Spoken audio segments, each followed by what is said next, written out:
Bayangkan, ada sebuah bangsa yang percaya mereka lahir dari darah para dewa perang, disusui oleh serigala, lalu tumbuh jadi penguasa dunia.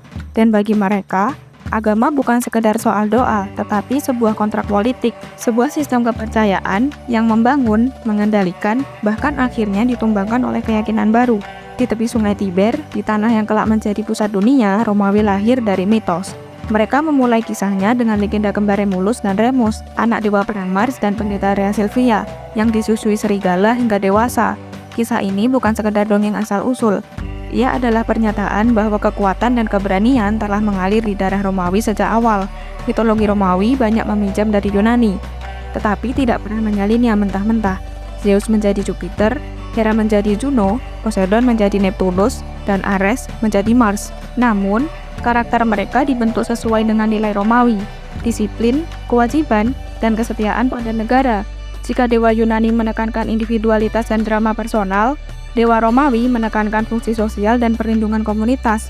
Jupiter adalah pelindung negara dan sumber hukum. Juno mengawasi pernikahan dan kesejahteraan keluarga.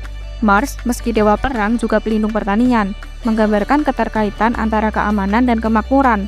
Vesta, dewa api rumah, dijaga oleh para perawan Vestal yang memastikan api suci negara tidak pernah padam. Setiap dewa punya peran yang berkaitan langsung dengan stabilitas negara dan kehidupan publik. Bagi Romawi, agama bukan urusan pribadi, melainkan urusan negara.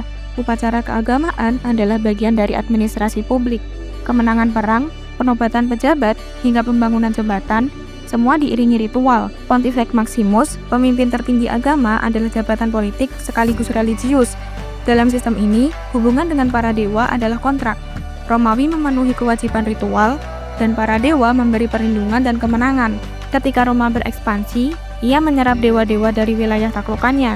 Dewa Mesir seperti Isis, dewa Timur seperti Mithras, bahkan dewa Celtic dan Germanik mendapat tempat di kota ini. Sinkretisme ini memperkuat kohesi di wilayah luas, namun juga membuka pintu bagi kepercayaan yang akan mengubah segalanya. Pada abad pertama Masehi, kekristenan muncul di provinsi Yudea. Awalnya dianggap sekte Yahudi.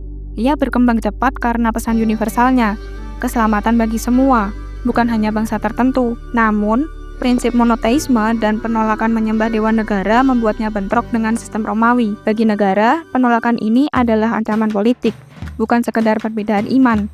Persekusi pun terjadi. Kaisar seperti Nero menggunakan Kristen sebagai kambing hitam untuk masalah internal. Tetapi, justru dalam tekanan, komunitas Kristen tumbuh. Nilai solidaritas, amal, dan harapan akan kehidupan kekal menarik hati banyak orang, termasuk mereka yang terpinggirkan dalam sistem Romawi. Puncak perubahan datang di bawah Kaisar Konstantinus. Dengan Edikt Milano tahun 313 Masehi, kekristenan dilegalkan. Beberapa dekade kemudian, Kaisar Theodosius I menjadikannya agama resmi negara dan meminggirkan agama-agama lama. Api suci Vesta dipadamkan, kuil-kuil Jupiter, Mars, dan yang lainnya menjadi monumen masa lalu.